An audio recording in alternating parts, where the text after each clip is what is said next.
मित्राणि नमः संस्कृताय।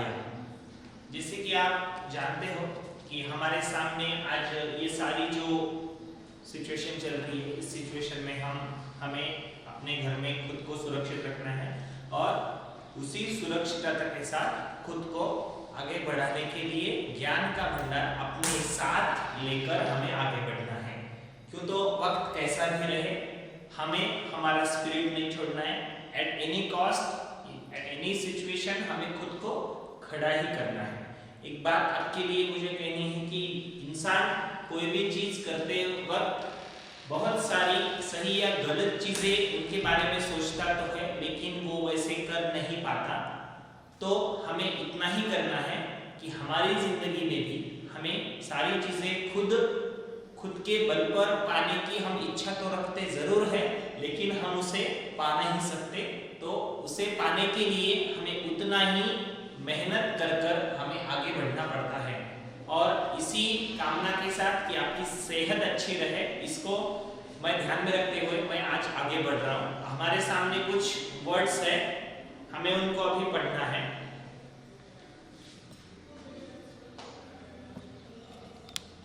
अनीकः, पढ़ो।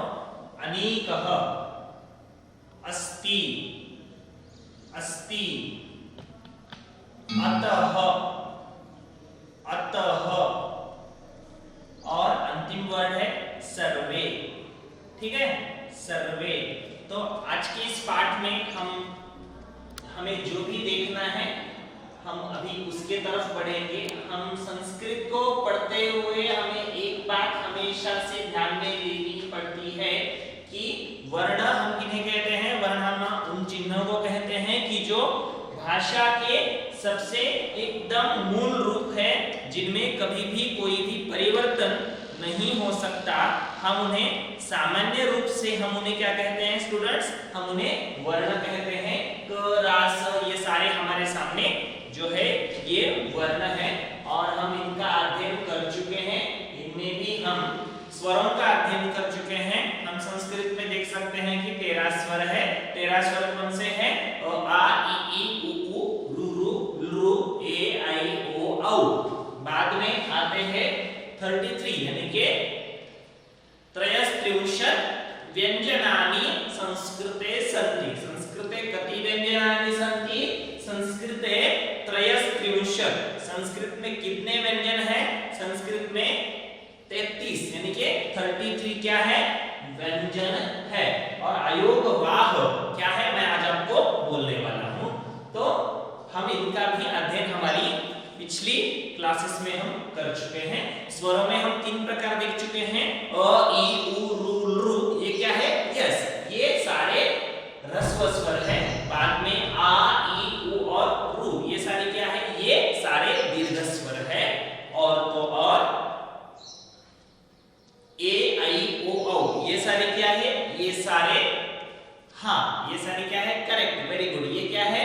ये सारे संयुक्त स्वर है। पहले है ह्रस्व स्वर, बाद में दीर्घ स्वर और बाद में संयुक्त स्वर। इनका हम अध्ययन कर चुके हैं। और उनके बाद हम पिछले बार हमसे कोई मिलने आया था, ये हमसे कह रहा था कि क से लेकर के म तक क, ख, ग, घ, ङ, च, छ, ज, झ, य, ट, ठ, ड, ढ, न, त, थ, द, ध, न, प, फ, ग, घ, म, ये सारे क्या है? यस, ये सारे स्पर्श व्यंजन है। ये स्पर्श व्यंजन क्यों है? तो जब हम इनका उच्चारण करते हैं ऐसी सूरत में, ऐसे वक्त इन कहीं ना कहीं हमारी जीवा दांत से तो लगती है, ऊपर तो लगती है, नीचे तो लगती है, कहीं ना कहीं टच होता है। टच यानी कि संस्कृत में, हिंदी में और मराठी में वर्ड है स्पर्श। कहीं ना कहीं हमारी जीवा, हमारी जबान या दांत कहीं ना कहीं टच होते हैं। हम म बोलते तो एकदम से हमारे दोनों लिप्स बंद हो जाते हैं ना, तो इसी वजह से हम इन्हें क्या कहते हैं? इन्हें हम स्पर्श व्यंजन कहते हैं। और इसी के साथ हम ग, य, न, म, हर एक ये जो 5 टीम्स है, क टीम, च टीम, ट टीम, है ना, त टीम और प टीम, हर एक टीम में 5-5 वर्ण है और हर एक टीम के अंत में पंचम वर्ण है। ये आपसे पहले भी इसने कहा है कि ये जो पंचम वर्ण है ये पंचम वर्ण का जब हम उच्चारण करते हैं हम सारे इनका उच्चारण नाक से करते हैं, है ना स्टूडेंट्स। तो नाक से करते हैं इसीलिए हम इन्हें कहते हैं, कहा था मैंने, क्या कहते हैं मैंने, हाँ हम इन्हें कहते हैं अनुनासिक व्यंजन। और अंत में हम देख चुके हैं यर लव अंतस्थ व्यंजन है कि जिनको हम जब बोलते हैं तब हवा थोड़ी सी रुककर बाहर निकलती है, य र ल व इस तरह से, इसलिए हम इन्हें क्या कहते हैं, इन्हें हम कहते हैं अंतस्थ व्यंजन। और उसके बाद है श श सह, शहामृग, षटकोण, सरिता, ओके, हलंत, यानी कि हम देख सकते हैं इनको बोलते हैं एक गर्म हवा मुंह से बाहर निकलती, इसलिए हम इन्हें क्या कहते हैं, हम इन्हें कहते हैं ऊष्म व्यंजन। अगला एक पॉइंट आज हम देखने वाले हैं हलंत, आप भी देख सकते हो हलंत हम किसे कहते हैं, व्यंजन की नीचे जो तिरछी रेखा होती है उसे हलंत कहते हैं। देख सकते हो व्यंजन के नीचे, स्वरों के नीचे नहीं, किसके नीचे, हाँ स्टूडेंट्स किसके नीचे, व्यंजन के नीचे जो एक तिरछी रेखा होती है हम उन्हें क्या कहते हैं, हम उन्हें कहते हैं हलंत। देख सकते हो रामम को हलंत है, वो हलंत है, इसी तरह से स्टूडेंट्स, ओके। अगला पॉइंट हमारे इस रिवाइज करने के लेसन में हम देख सकते हैं स्पर्श व्यंजनानि कति सन्ति, यस स्पर्श व्यंजनानि पंचविंशतिः, इट मींस 25 क से लेकर के म तक। बाद में अंतस्थ व्यंजनानि कति सन्ति, अंतस्थ व्यंजनानि चत्वारि सन्ति, तानि कानि, तानि य र ल और य र ल एवं य र ल एवं क्या, हाँ वो उत्तमम। अनंतरम अन्ते किमस्ति, अंत में क्या है, ऊष्म व्यंजन। ऊष्म व्यंजन हम किन्हें कहते हैं, श श स और ह को, जिनको बोलते हैं ना मुंह से थोड़ी सी गर्म हवा बाहर निकलती है, ओके स्टूडेंट्स। ये जानते हो क्या है। अगला पॉइंट हमारे सामने अभी आज हमें जो पढ़ना है वो आ चुका है संयुक्त व्यंजन। अब आप भी जानते हो कि संयुक्त स्वर हम किसे कहते हैं, संयुक्त स्वर हम उन स्वरों को कहते हैं कि जिनको दो स्वरों के मेल से बनाया गया है। लेकिन संयुक्त व्यंजन हम किसे कहते हैं, तो व्याख्या पढ़ते हैं। देखें हम व्याख्या क्या है, जब दो व्यंजनों के बीच स्वर नहीं होता तो आपस में मिलकर संयुक्त व्यंजन वे बन जाते हैं। क्या होगा फिर, जब कभी भी दो व्यंजनों के बीच स्वर नहीं होगा, देख सकते हो आप, द व्यंजन है, य व्यंजन है, क्या बना, द्य, विद्या का द्य है, ठीक है, ज य, य ज्ञान का द्य है, समझ सकते हैं हम। यानी कि जब भी हम किसी भी दो व्यंजनों को एकत्र करते हैं, जब उनके बीच में कोई भी स्वर नहीं होता, तो ऐसी स्थिति में हम उन्हें क्या कहते हैं, संयुक्त व्यंजन। जैसे कि आप अपनी बुक में भी देख सकते हो, मैं भी पढ़ रहा हूं, आप भी पढ़ो, बुक्स निकालो, निकाली नहीं होगी तो पेज नंबर 11 पर है। क्ष कैसे बना, क और श मिलकर, ठीक है। त्र कैसे बना, त और र मिलकर। य यहाँ पे है, ज और य मिलकर, ये ज है और ये य है, दोनों मिलकर य बना। और बाद में क्या है स्टूडेंट्स, बाद में है द्य, द और य, और उसके बाद यहाँ पे द और य, और उसके बाद है श्र, श और र। और ऐसे ही कई सारे हैं, क और श मिलके क्ष, त और र मिलके त्र, बहुत सारे आप देख सकते हो। और इसके अतिरिक्त कुछ अन्य संयुक्त व्यंजन है, किताब में है, मैं पढ़ रहा हूं, आप सिर्फ देखो। क, त और अ, क्त, द, ध, अ, ध, द, व, अ, द्व, क, र, अ, क्र, प, र, अ, प्र। यानी कि कहीं कहीं अभी इनके साथ स्वर भी जुड़ते हैं, सामान्य रूप से तो नहीं जुड़ते, लेकिन हम यहाँ पे देख सकते हैं, आपकी बुक में दिया गया है, ठीक है। तो अगला जो पॉइंट है अभी हम उसकी तरफ बढ़ रहे हैं, अयोगवाह। अयोगवाह हम किसे कहते हैं स्टूडेंट्स, अयोगवाह हम उन्हें कहते हैं कि जिनका उच्चारण स्वतंत्र रूप से नहीं होता, वे सारे अयोगवाह होते हैं। विसर्ग और अनुस्वार।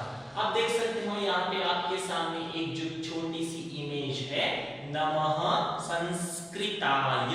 नमः में हम देख सकते हैं विसर्ग है, म के बजाय उस विसर्ग का कोई भी अस्तित्व नहीं होगा स्टूडेंट्स। ये जो हमें विसर्ग दिख रहा है ना यहाँ पे, इसका अस्तित्व इस म के बजाय कुछ भी नहीं है, यानी कि जिनका उच्चारण कभी भी स्वतंत्र रूप से नहीं होता। जैसे कि अ का उच्चारण स्वतंत्र रूप से हम करते हैं, क का उच्चारण हम स्वतंत्र रूप से करते हैं, लेकिन विसर्ग का उच्चारण स्वतंत्र रूप से नहीं कर सकते।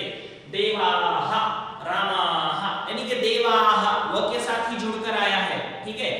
नमः देख सकते हो, और दूसरा क्या है, अयोगवाह अनुस्वार, ठीक है। अनुस्वार भी स के साथ जुड़ा है तभी उसको अर्थ प्राप्त होगा, यदि वो स के साथ जुड़ा हुआ नहीं होगा तो उसे कोई भी अर्थ प्राप्त नहीं होता है। तो आगे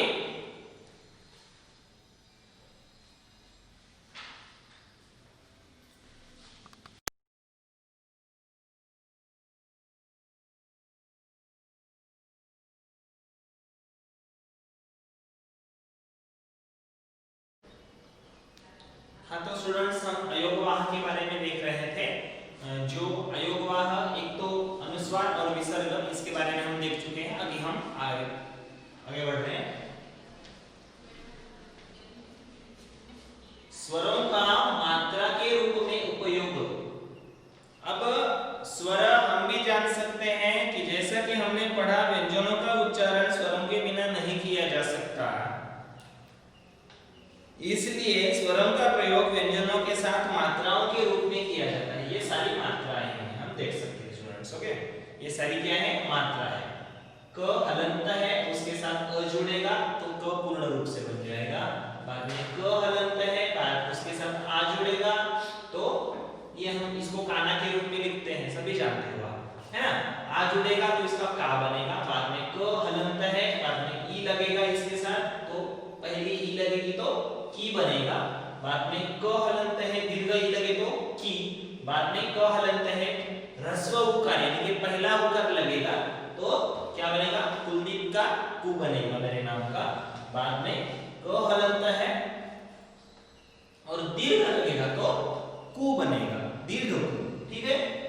इसे ही हम स्वरों का मात्राओं के रूप में उपयोग, ऐसे हम इस पॉइंट को नाम देते हैं और वैसे ही हम उन्हें सोचते हैं स्टूडेंट्स, ओके। तो आगे हमें और कुछ चीजें हैं हमारे सामने। स्वरों का मात्राओं के रूप में उपयोग में हम देख सकते हैं क और क्रू। क और रू जोड़ेगा तो क्रू। यहाँ पे देख सकते हो संस्कृत का भी क्रू इसी तरह से बना हुआ है। क और ए जुड़ेगा तो पहली मात्रा लगेगी, एक ही मात्रा लगेगी तो क्या बनेगा, के बनेगा। बाद में क और दो मात्राएं आई होगा, क्या होगा, फिर वर्ड या अक्षर कई बन जाएगा। उसके साथ क और ओ क्या बनेगा, को, और क और औ क्या बनेगा, कौ। तो र के साथ उ की मात्राओं का प्रयोग इस तरह से किया जाता है, र और उ रु, और र ओ और दीर्घ उ रु, ठीक है। इसी तरह से इनका उपयोग किया जाता है। कि जैसे कि आप जानते हो कि जब हम अलग अलग वर्णों को एकत्र करेंगे तभी क्या बनता है, हाँ तभी क्या बनता है, शब्द बनता है। तो देख सकते हैं हम वर्ण संयोजन, यानी कि वर्णों को एक जगह पर लाकर उनको आगे बढ़ाना, उनका एक शब्द बनाना, नहीं हम क्या कहते हैं, वर्ण संयोजन कहते हैं। अक्षरों को जोड़ने से शब्दों की रचना होती है और उसे वर्ण संयोजन ऐसे कहा जाता है। ब आ न और अह, बा न।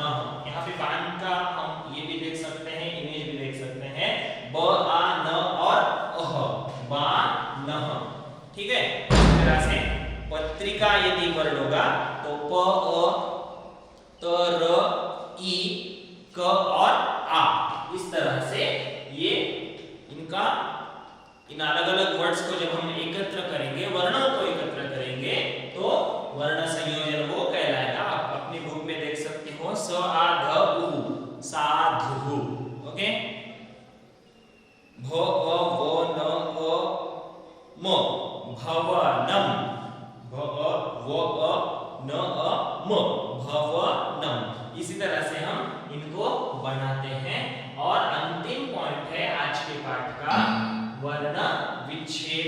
वर्ण विच्छेद हम किसे कहते हैं? किसी पद के प्रत्येक वर्ण को अलग अलग करना ही वर्ण विच्छेद कहा जाता है। देख सकते हैं हम वरेण्य वर्ण है, तो वरेण्य वर्ण में व र ए न य अ, यानी कि इस तरह से ये सारे वर्ड्स बनते हैं। जब हम वर्णों को अलग अलग करते हैं तब वो क्या कहलाएगा? यस, तब वो वर्ण विच्छेद कहलाएगा। और जब हम इन सारे वर्ड्स को एक जगह पर लाते हैं तब हम उन्हें क्या कहते हैं? तब हम उन्हें कहते हैं वर्ण संयोजन। तो आज के पाठ में हमने सामान्य रूप से संस्कृत वर्णमाला के आज के इस पाठ में हमने सामान्य रूप से स्वर व्यंजन, बाद में स्पर्श व्यंजन, ऊष्म व्यंजन और अंतस्थ व्यंजन, इनका अभ्यास किया है। बाद में हमने हलंत का अभ्यास किया है, बाद में अयोगवाह का अध्ययन किया है। अयोगवाह के बाद स्वरों का मात्राओं के रूप में कैसे उपयोग किया जाता है। क हलंत है, अ जुड़ेगा तो क होगा, आ जुड़ेगा तो का होगा, इस तरह से क और रु जुड़ेगा तो इस तरह से क्रू बनेगा। ये सारा हम अध्ययन कर चुके हैं। उसके बाद में हमने स्वर और व्यंजन मिलकर जो शब्द बनते हैं, हाँ, उनका हमने वर्ण विच्छेद देखा है और वर्ण संयोजन भी देखा है। तो आपके जानकारी के लिए मैं और एक चीज बोलता हूँ कि आपके सामने जो भी वीडियोस आ रहे हैं, ये सारे वीडियोस आपको बार बार ठीक तरह से, अच्छी तरह से देखने हैं। एक बार में नहीं समझा तो दूसरी बार देखिए और एक बार देखिए, तभी आपको समझेगा। तो इसी कामना के साथ कि आप हमेशा खुश रहे, हमेशा हंसते रहे और स्टडी करते रहे। जाते जाते इतना ही बोलूंगा, अपना अपना वर्क कंप्लीट कर मुझे आपको भेजना है, ठीक है। तो आज के लिए इतना ही, धन्यवाद। पुनर्मिलामः। जय हिंद।